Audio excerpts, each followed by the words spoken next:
1945. L'assaut de l'armée rouge sur la Prusse orientale commence.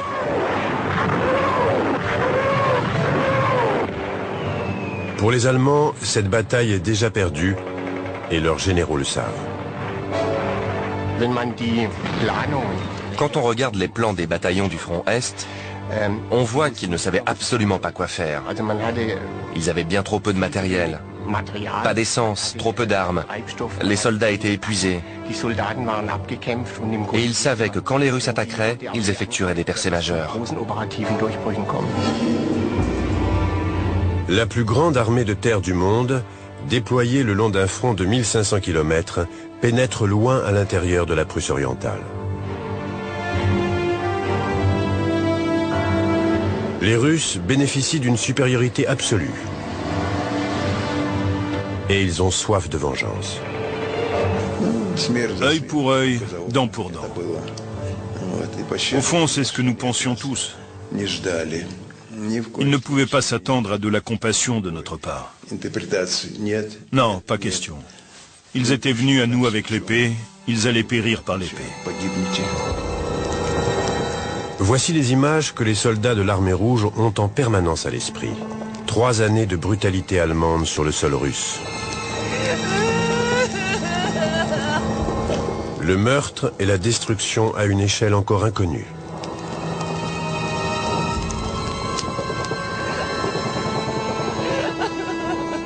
Et des souffrances intolérables.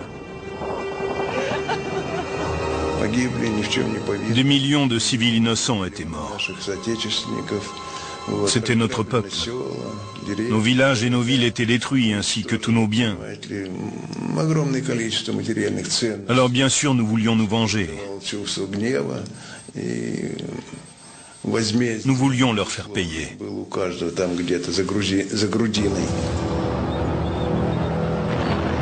À présent, ce sont les villes allemandes qui brûlent. Les civils allemands qui meurent. Car les dirigeants nazis ne font rien pour les aider à fuir.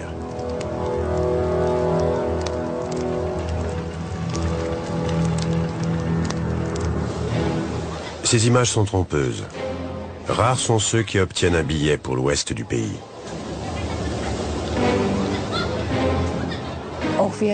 Pour prendre un train, il fallait un permis spécial. Les trains servent à transporter des armes. Vous pourrez les prendre quand la victoire arrivera. C'était écrit dans toutes les gares. Le fonctionnaire nazi chargé de la Prusse orientale est Erich Koch. Il refuse d'autoriser le départ des civils. Jouant les figures paternelles bienveillantes devant les caméras, il sera l'un des premiers à sauver sa peau.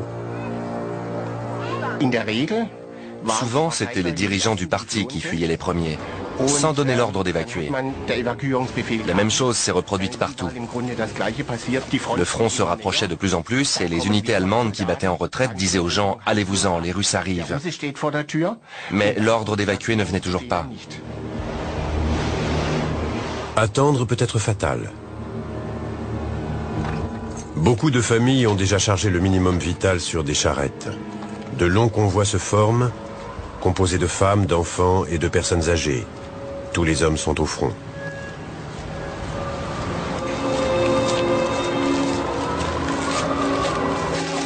Ils sont des centaines de milliers à partir sur les longues routes de Prusse orientale.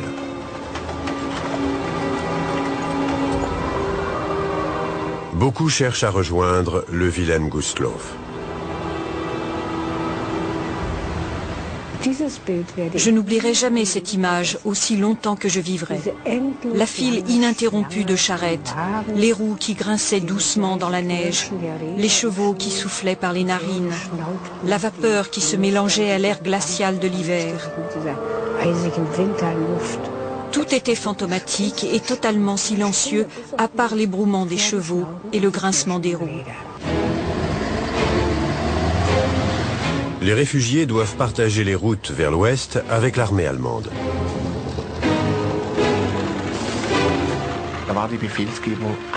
Les ordres étaient clairs.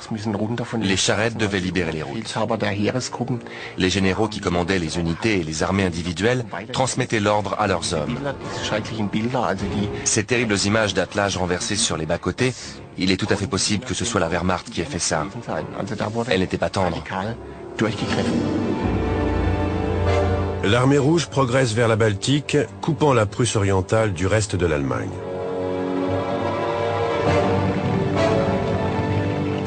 Le 21 janvier, les soviétiques atteignent le port d'Elbing, où est stationnée Ursula Rezas, auxiliaire féminine de la marine. Il y a eu un grand fracas, un bruit sourd, et la porte a été arrachée. Un soldat se tenait là en criant « Partez, partez! Les Russes sont là! Leurs chars ont atteint la ville. » Ursula Rezas quitte Elbing alors que les soviétiques s'emparent de la ville. La Prusse orientale est totalement isolée. Il n'y a plus que deux façons de rejoindre l'ouest du pays. Par bateau depuis le port de Pillau près de Königsberg ou à pied sur les eaux côtières gelées du Frischehaf, la lagune des Frisons. L'objectif est Gotenhafen, où attendent de grands navires. L'un d'eux est le Wilhelm Gustloff. Mais ici, les bateaux sont réservés à l'armée, qui a réquisitionné tous les grands bâtiments pour transporter des hommes et du matériel afin que la guerre puisse continuer. Voici comment était réparti le chargement des navires. 40% pour les blessés, 40% pour le matériel militaire, 20% pour les réfugiés. L'armée avait la priorité absolue. Et on se moquait bien de sauver les réfugiés. Ça, c'était accessoire, pour ainsi dire. C'était improvisé. On prenait des réfugiés uniquement s'il y avait de la place. Le Wilhelm Gustloff est le bâtiment de prestige des nazis. Depuis 1940, il sert de caserne flottante et à la formation des sous-mariniers. L'ordre a été donné de ramener le millier de marins qui se trouvent à bord jusqu'à Kiel, dans l'ouest de l'Allemagne, pour participer au combat. Et de ramener aussi des civils s'il y a de la place. Mais entre le Gustloff et les réfugiés, s'étendent les eaux gelées du Frischehaf. Et cet hiver est le plus froid qu'on ait connu depuis des décennies. On marchait sans s'arrêter. Allez, allez, plus vite, allez. Plus on allait vite, mieux c'était. Tout le monde avait peur.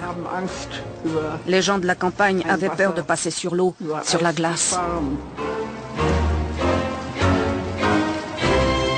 Beaucoup d'attelages tombent à travers la glace. Personne ne s'arrête pour aider.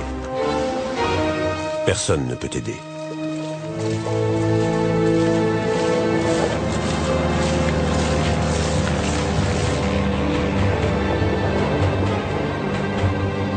Et les Russes ont une ligne de tir dégagée. Les réfugiés étaient plus nombreux qu'on ne pouvait les compter. Et on les a attaqués en avion, sur le Haff, sur le banc de sable du Nerung, près de Königsberg. Ça a été un massacre. Dieu sait combien ont été tués. Ils étaient des dizaines de milliers à traverser la glace. C'était impossible de les rater. Les Allemands ont payé pour ce qu'ils nous avaient fait. Ils ne pouvaient pas espérer la moindre compassion de notre part. Même aujourd'hui, personne ne connaît le nombre de morts. Sans doute plusieurs dizaines de milliers.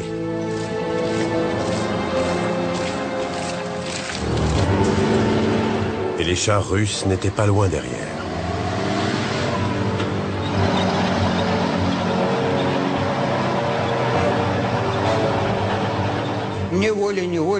Je me souviens être passé à côté de certaines de ces charrettes. Je me moquais bien de savoir si les civils qui s'y trouvaient étaient vivants ou morts. Nous devions avancer. En avant, en avant, en avant. Les chars russes rattrapent les traînards.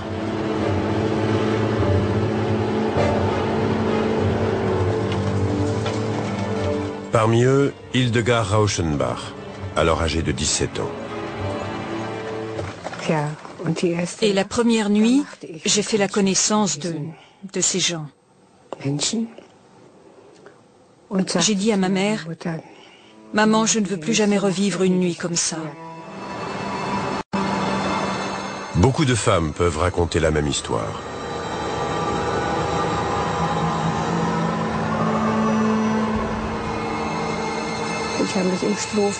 Je me suis cachée dans la paille et ils ont commencé à donner des coups de fourche dedans. Et j'ai fait semblant d'être malade, comme si j'allais vomir. Puis 3 ou 4 soldats sont entrés et l'un d'eux a pointé un pistolet sur moi. Je lui ai dit « Tuez-moi ». Les soviétiques commencent à organiser le transport des femmes vers des camps de travail en Sibérie. Hildegard Rauschenbach est emmenée. Alors l'interprète m'a dit, l'officier demande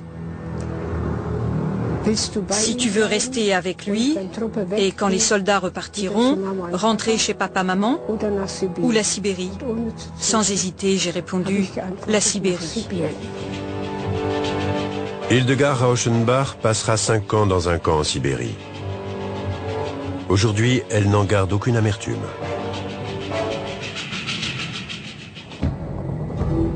Königsberg, capitale de la Prusse orientale. Les nazis la déclarent ville-forteresse. Or, la majeure partie de l'armée étant partie, les adolescents et les vieux vont la défendre jusqu'à la mort. Les civils allemands sont de nouveau livrés à eux-mêmes, comme la famille de Jürgen Danel, 12 ans. Mon grand-père a dit, il faut partir. Ils ont fait de Königsberg une ville-forteresse. Il faut aller à Pillau pour essayer d'avoir un bateau. Alors on est parti. Allez les enfants, allez. 40 km à pied par moins 20 degrés. Ceux qui ne pouvaient pas continuer s'asseyaient sur le bas-côté, le long de la route. J'ai vu quelques personnes s'asseoir un peu derrière nous.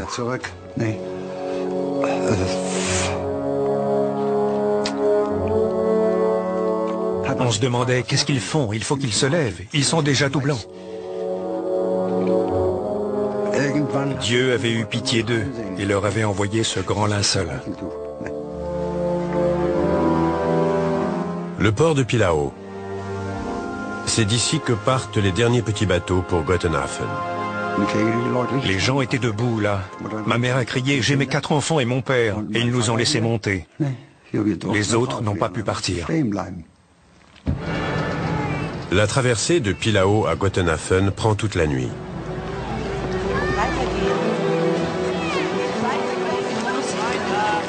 Quand ils arrivent, la ville regorge de réfugiés dont la plupart cherchent désespérément à embarquer sur le Gustloff. Helmut Engler a été enrôlé pour faire face au chaos. Gotenhafen avait 240 000 habitants. Puis sont arrivés 120 000 réfugiés.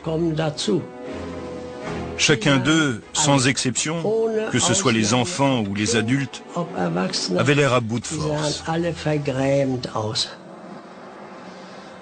C'était dur à voir. Dans cette situation, ce sont les enfants qui souffrent le plus.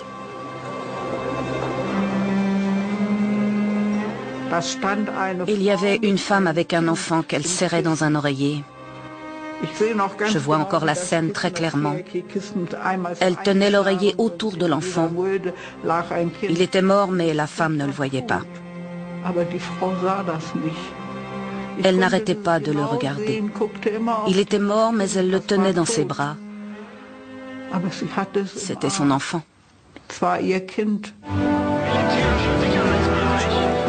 Pour tous ces gens qui attendent, le Wilhelm Gustloff est un symbole d'espoir. Mais il se trouve dans une zone militaire interdite et personne ne peut embarquer sans un sauf-conduit. Nous étions enregistrés. Nous étions dans la marine. Nous avions des papiers que nous pouvions présenter. Nous étions à notre place. Il y a des billets pour les familles nombreuses et pour certaines catégories privilégiées. Ils ont trié les gens en vérifiant s'ils étaient membres du parti. Ça comptait encore au début. Mais les gens sur le quai avaient faim. Ils avaient soif, ils avaient froid. Ils ont pénétré de force dans le bateau. Personne ne pouvait rien faire pour les arrêter. Ils ont été obligés de les laisser monter. Le 30 janvier, plus personne ne tient le compte des passagers. Jürgen Danol et sa famille s'estiment simplement heureux d'être là. Ma mère a dit, ça y est les enfants, plus de gants mouillés, plus de pieds mouillés. C'était un poème. C'était l'espoir. Et les réfugiés continuent de s'entasser à bord. On estime que le nombre de passagers devait dépasser les 10 000. Dans tous les grands salons, les gens étaient allongés côte à côte, matelas contre matelas. Sur l'un d'eux, il y avait une mère et ses 2 enfants. Le bateau était bondé. L'odeur est devenue de plus en plus forte. Les bébés faisaient caca dans leurs couches. Les vieux n'arrivaient pas à atteindre les toilettes, tellement il y avait de monde dans les couloirs. Ursula Rezas se trouve à bord avec sa sœur Rosemary. Elle s'installe dans un coin de l'un des salons. Il y avait 300 auxiliaires de la marine, tout installés dans la piscine. On voulait les rejoindre, mais il n'y avait plus de place. Alors on s'est retrouvés dans un coin d'un des salons. Les auxiliaires de la marine sont heureuses d'être en sûreté sur le grand navire. Mais les officiers du Gustloff s'inquiètent. Le bateau n'a pas pris la mer depuis 5 ans. Et ses jours de gloire sont déjà loin. Les chaloupes de sauvetage sont insuffisantes pour ce nombre exceptionnel de passagers et le bateau a souffert des bombardements. Ils ont commandé des chaloupes supplémentaires, car ils en manquaient, et il manquait aussi de gilets de sauvetage. Ils ont fait venir de grands cotres et une grue, ils les ont hissés sur le pont supérieur et mis en position. On embarque aussi des radeaux de survie. Malgré cela, les embarcations de secours ne pourront accueillir que la moitié des passagers. Mais cela semble accessoire, même pour les auxiliaires de la marine. Je me suis dit, on est enfin en sûreté. Ce navire insubmersible va nous emmener à l'ouest. Depuis quelques mois, des sous-marins soviétiques s'aventurent dans la Baltique. Mais ces incursions isolées n'ont pas fait grande impression. Les années précédentes, ils n'avaient enregistré qu'un succès limité. Alors il se peut que les Allemands aient sous-estimé le danger des sous-marins soviétiques. Pour protéger les navires de commerce des attaques de torpilles, il faut une escorte. Mais en 1945, les croiseurs et les destroyers sont devenus rares dans la Baltique.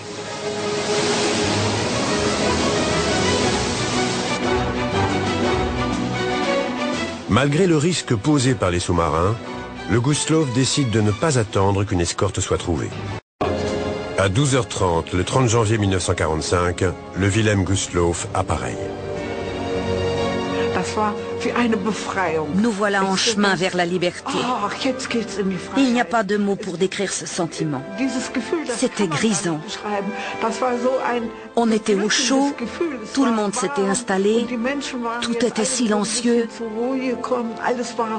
et nous étions en route. À 15h, le Gustloff a atteint la haute mer et fait route vers Kiel. Sur la passerelle, de vives discussions ont lieu pour savoir quel itinéraire emprunter. Le capitaine officiel du Gustloff est Friedrich Petersen, un officier de la marine marchande. Sur cette traversée, il y a aussi 2 autres capitaines et un second titulaire d'une licence de capitaine. Les 1000 élèves sous-mariniers sont sous le commandement du capitaine de corvette Wilhelm Zahn. Sur la passerelle, les 5 hommes débattent âprement du cap à prendre. Il y a 2 possibilités. S'ils longent la côte, ils seront protégés contre les sous-marins, mais ces eaux sont minées. Il y a aussi un itinéraire en haute mer appelé Voie d'urgence 58, régulièrement nettoyé par les dragueurs de mines. Des sous-marins peuvent rôder dans les parages, mais si tout va bien, c'est la voie la plus rapide. Les élèves sous-mariniers du Gustloff sont attendus à Kiel dès que possible. Les capitaines optent donc pour ce deuxième itinéraire. Le sous-marin soviétique S-13 croise non loin du Gustloff. Il est en patrouille depuis le 11 janvier avec une mission très claire. Notre mission était toujours la même. Détruire l'ennemi. Nous devions trouver des navires de transport et les couler. Le commandant du S-13, Alexandre Marinesco, a bien besoin de redorer son blason.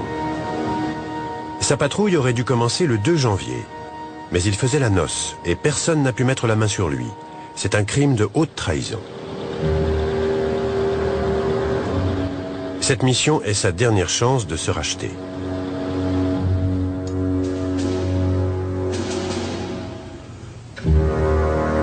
Mais il n'a pas encore aperçu un seul bâtiment allemand. Puis le S-13 reçoit un signal. Les navires allemands sont en train de commencer l'évacuation vers l'ouest.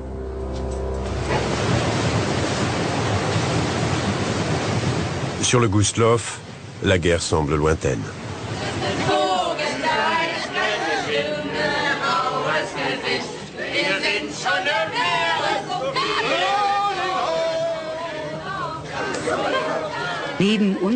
Près de nous étaient assises 2 filles de fermiers de Prusse orientale, je crois.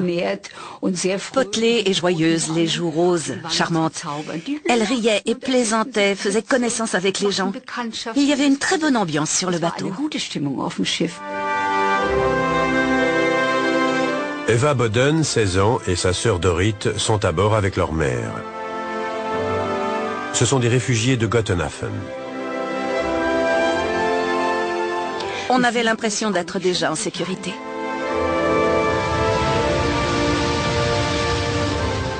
Cette nuit-là, la voie d'urgence 58 pourrait être très fréquentée. Les commandants du Gustloff craignent une collision avec d'autres bateaux allemands dans l'obscurité. Après une discussion animée, ils décident d'allumer leur feu de navigation en violation de toutes les règles.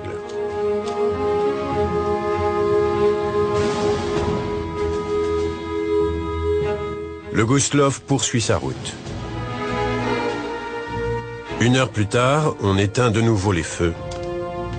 Mais il est trop tard. Le navire a été repéré par le S-13 qui se lance à sa poursuite.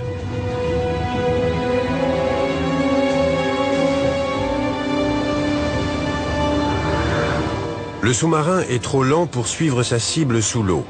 Le Gustloff avance vite.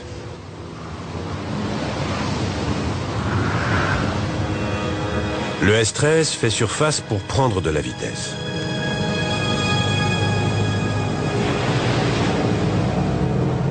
Deux heures plus tard, à 20 h, le S-13 a rattrapé le navire. Les membres d'équipage rejoignent leur poste de combat. Ils savent que c'est une cible importante.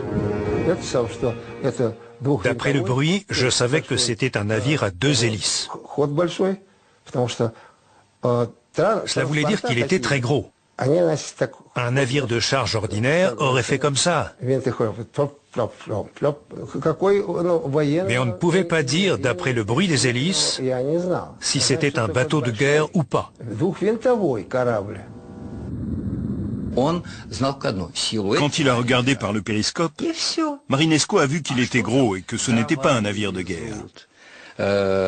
Mais il ne pouvait pas dire ce qu'il transportait, du bois, des armes, des gens. Comment aurait-il pu savoir? Il poursuivait simplement un grand navire de transport, c'est tout. Il suivait les ordres qui étaient de couler les gros navires de guerre et de charge.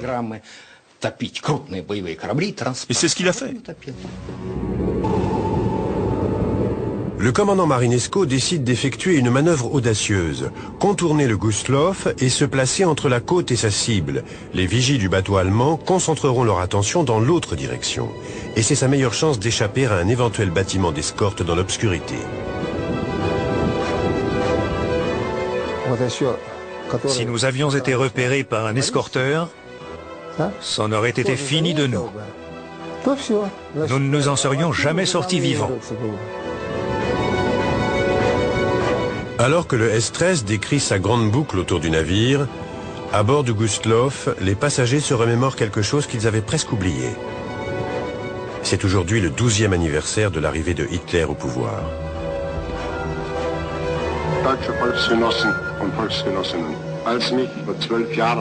Le Führer s'adresse à la nation. Au fil des ans, les phrases sont devenues familières. La nécessité de garder un cœur loyal, de tenir bon partout, dans toutes les circonstances, jusqu'à ce que les efforts de la nation soient enfin couronnés par la victoire.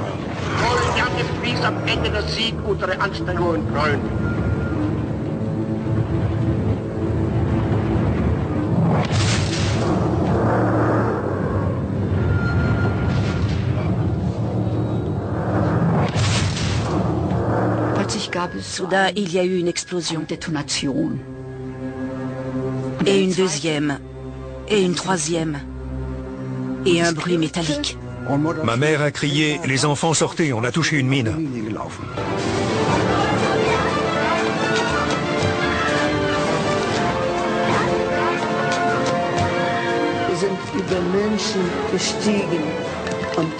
On marchait sur des gens. Je peux toujours sentir ce contact mou sous mes pieds. Il y avait des gens par terre. Personne ne savait quoi faire. Et les haut-parleurs n'arrêtaient pas de dire « Restez calme, restez calme ».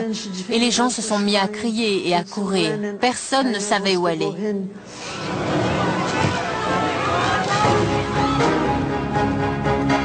La première torpille a frappé juste à l'arrière de la proue et détruit les quartiers de l'équipage. La deuxième a explosé sous la piscine.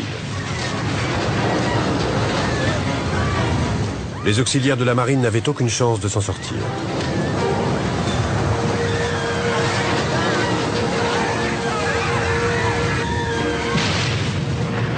La troisième a touché la salle des machines et déchiré le flanc du bateau jusqu'au bastingage. Tous les occupants du pont inférieur sont morts en quelques secondes.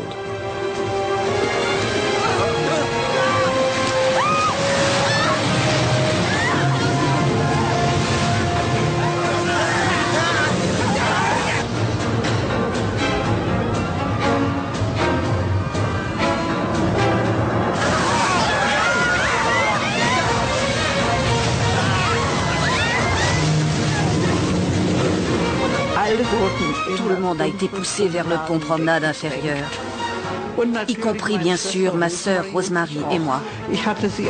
J'avais saisi sa main et je ne la lâchais pas. Mais le pont promenade inférieur est entièrement fermé par du verre de sécurité. Il court droit dans un piège. Ma sœur était à côté de moi et je lui ai dit « Oula, on va mourir ». « Non », m'a-t-elle dit. Et elle m'a repris la main. J'ai dit « Non, on ne va pas mourir. Je ne veux pas mourir ».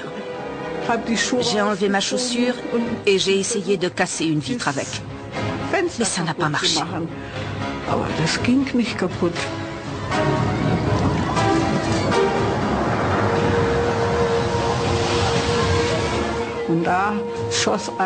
Alors un officier ou un des marins a tiré des coups de feu sur la fenêtre. Le nez, la bouche. Mon Dieu, ai-je pensé. Faites que je perde connaissance, que je meure vite. Je veux mourir vite. Et puis soudain, j'ai eu de nouveau de l'air. Sur les ponts supérieurs, on se débat avec les chaloupes. Les embarcations sont gelées, les bossoirs couverts de glace. Une lutte pour la survie s'engage. Un homme voulait monter, il avait une écharpe autour de la tête. Il jouait des coudes. Je veux monter dans le canot, je veux monter. Et le marin ou l'officier l'a vu et l'a forcé à reculer. Seulement les femmes et les enfants. Il se débattait dans tous les sens. Il voulait absolument monter dans le canot.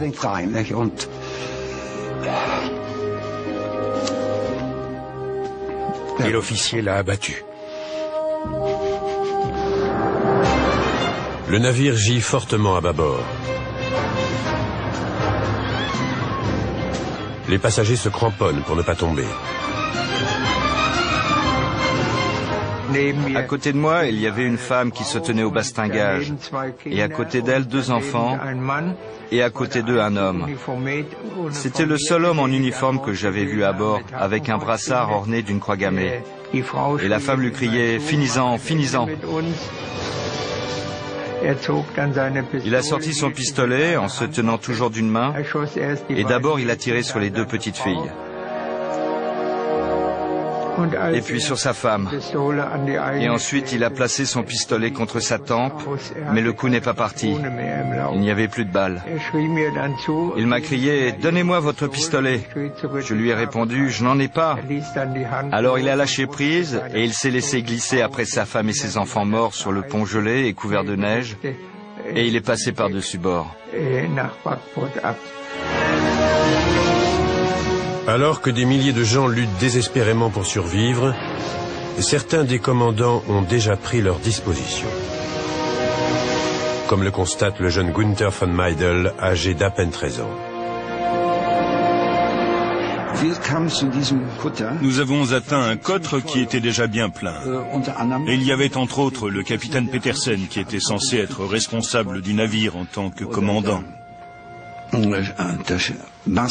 C'était un homme d'âge mûr, et il était déjà là. Apparemment, il n'est pas le dernier à quitter le navire. Nous avons eu l'impression, et ça s'est confirmé plus tard, qu'il était monté dans le canot assez tôt, parce qu'il a dit « C'est la seule chance que j'ai de sauver ma vie ». Il reste encore des milliers de gens à bord du Gustloff qui s'efforcent de se réfugier en hauteur, alors que le navire est en train de sombrer. Nous avons grimpé sur le gréement. Moi d'abord, et ma mère m'a passé ma sœur. Je l'ai assise à côté de moi. Je l'ai simplement assise à mes pieds. Si ça avait été mon enfant, je l'aurais probablement mise entre mes pieds. Puis j'ai tendu la main à ma mère, et ma mère avait disparu. Il n'y avait que de l'eau. J'ai regardé, j'ai voulu donner la main à ma sœur pour mieux la tenir. Ma sœur avait disparu. Dorit n'a que 6 ans. Elle et sa mère se noient dans les eaux glacées de la Baltique.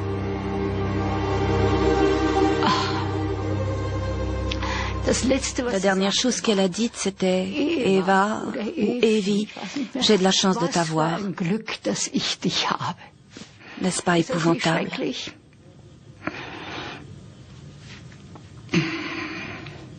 Et je ne l'ai pas sauvée.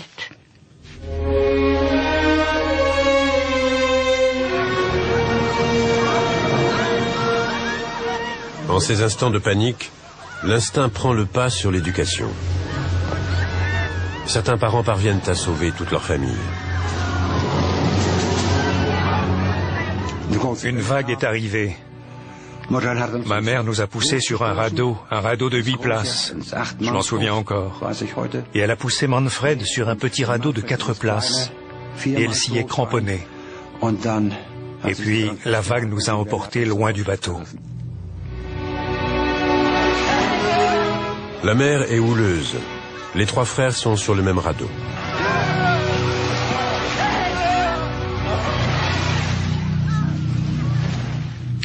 Oui, c'était déjà ça. Nous 3 ensemble. Mais où était notre mère?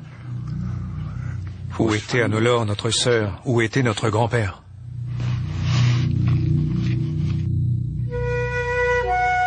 Ils survivront tous, sauf le grand-père de Jürgen, qui avait guidé la famille hors des ruines de Königsberg. Au bout de 62 minutes, le Wilhelm Gustloff sombre au fond de l'eau, toutes ses lumières allumées. L'air est à moins 20 degrés, l'eau est glaciale. La plupart des naufragés meurent en quelques minutes.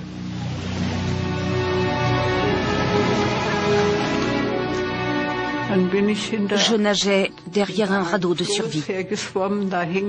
Il y avait des gens qui s'y accrochaient comme des grappes de raisin. Ils s'agrippaient les uns aux autres. Ils ont essayé de se tenir à moi. Mais je les ai repoussés à coups de pied. Je vais vous dire très honnêtement, je les ai repoussés parce qu'ils m'auraient fait couler.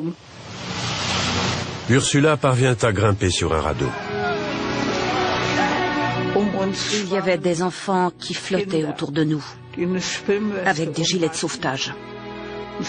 Et imaginez ça, leurs têtes étaient bien plus lourdes que leurs pieds. Ils avaient la tête dans l'eau et leurs petites jambes étaient dressées en l'air. Après, je n'ai jamais pu chanter à mon enfant des chansons parlant de petits canetons. Ça me bouleverse encore aujourd'hui.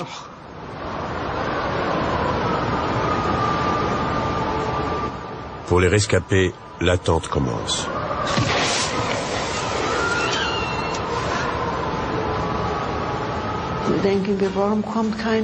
Je n'arrêtais pas de penser, pourquoi personne ne vient nous secourir? Pourquoi n'y a-t-il personne? Et tout le monde s'est mis à crier en chœur, au secours. Mais on ne peut pas décrire ce cri. Il sortait de nos entrailles. Et personne ne venait. À quelques milles marins de là se trouve la fierté de la marine allemande, le croiseur Amiral Hipper, escorté d'un torpilleur. À 22h18, il arrive sur les lieux, mais il transporte déjà 2000 personnes et craint une autre attaque de torpilles. Alors ils sont repartis. Ils nous ont oubliés. Naturellement, vous avez un sentiment de désespoir qui ne vous quittera plus jamais, jusqu'à la fin de votre vie. Vous flottez dans une coquille de noix et eux, ils s'en vont.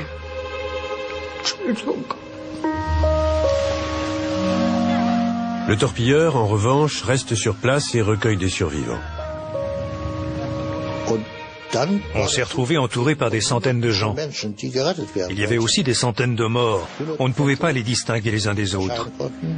La situation était terrible parce que ce qui était arrivé au Gustloff pouvait très bien nous arriver aussi.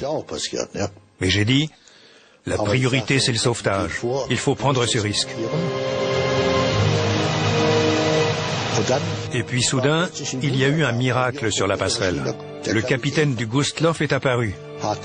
C'était une drôle de rencontre, une sacrée surprise. Il était sec. Et le commandant des élèves sous-mariniers est apparu. Sec aussi. Les 5 capitaines ont tous survécu, alors que des milliers de passagers sont morts.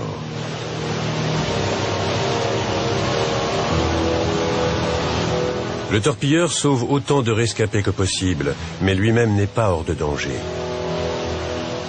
Le S-13 attaque aussi les sauveteurs. Je me tenais sur l'aileron de passerelle tribord. Et j'ai vu les torpilles bien espacées. Il n'y avait qu'une chose à faire, en avant toutes et barre à tribord. Le torpilleur allemand lance des grenades sous-marines contre l'ennemi invisible.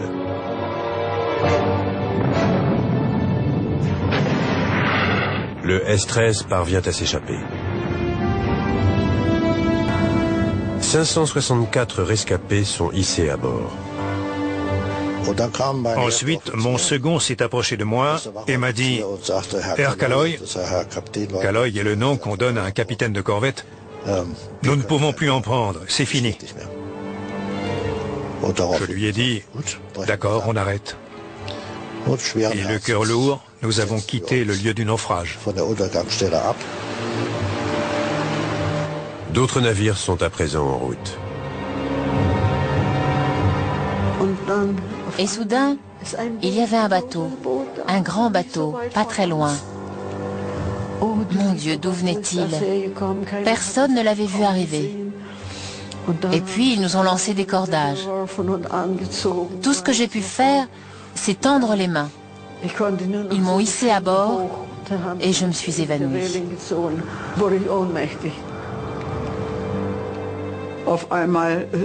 Un marin se tenait près d'une porte et me regardait. Il me regardait fixement. Je l'ai regardé aussi et il m'a dit « Il y a une fille là-bas qui n'arrête pas de réclamer sa sœur et elle vous ressemble beaucoup. » Et il est parti chercher Rosemary. J'ai sauté sur mes pieds. Nous sommes tombés dans les bras l'une de l'autre, en riant et en pleurant.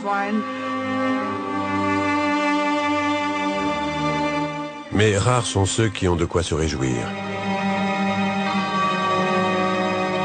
À l'aube, les derniers navires de secours arrivent sur les lieux. Un silence complet les accueille. On est arrivé sur le lieu du naufrage et à perte de vue, tout était couvert de vêtements, de manteaux, de chaussures et de Dieu sait quoi encore qui flottait sur l'eau. Les canaux de sauvetage sont toujours pleins.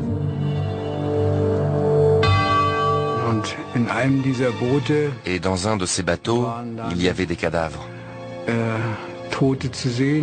Des cadavres de femmes et d'enfants. Celui qui allait devenir mon père est monté dedans.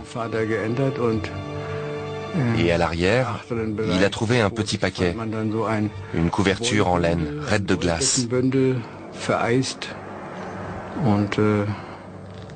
Il a regardé plus attentivement, et en fait c'était moi.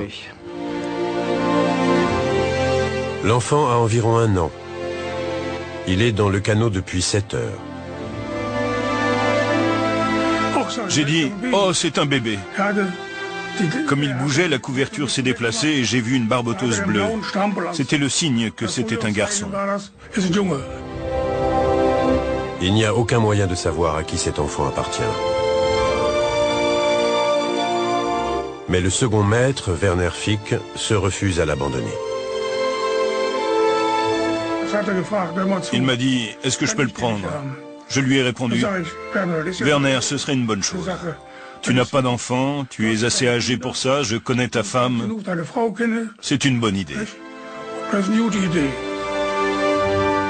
Une famille trouve un nouvel enfant, un petit garçon trouve un nouveau foyer et un nouveau nom, Peter.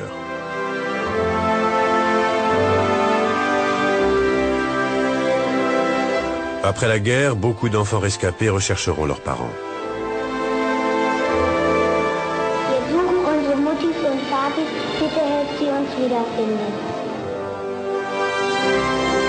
Et de nombreux parents recherchent désespérément leurs enfants perdus.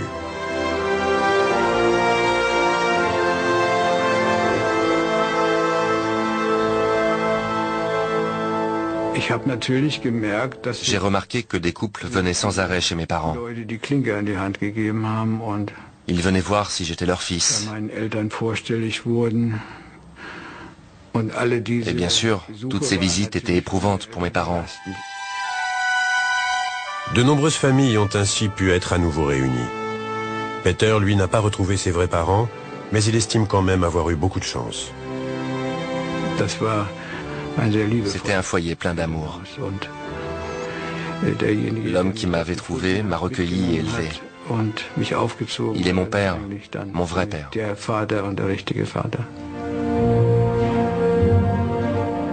Des navires emmènent les survivants dans les ports de l'Ouest qu'ils cherchaient à rejoindre.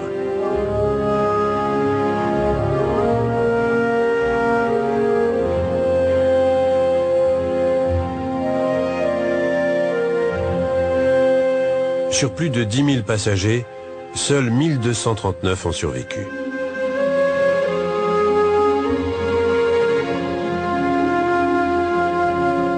Plus de 9000 se sont noyés dans les eaux glaciales, dont une moitié d'enfants et de bébés.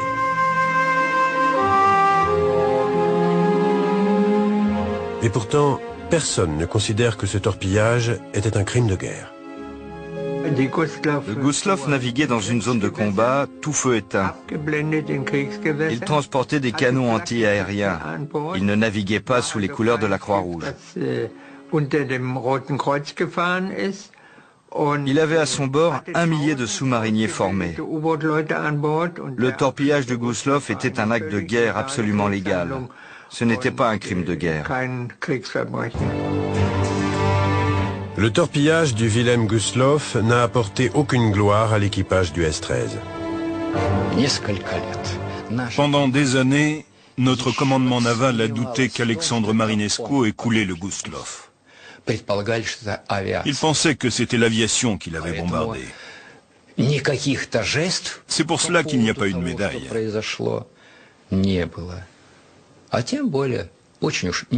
Surtout que Marinescu était un personnage très embarrassant pour les officiers supérieurs. Donc ils se sont assurés qu'il ne ferait pas de vagues.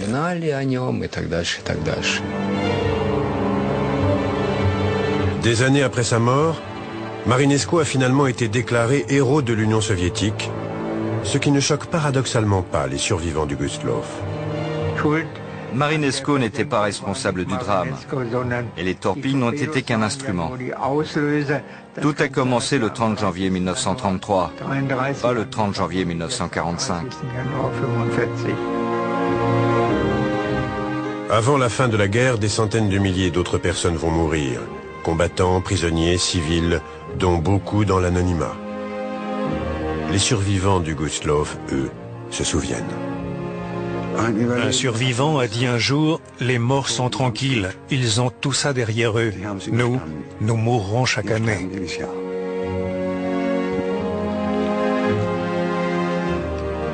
J'ai beaucoup pensé à ça, et il a raison.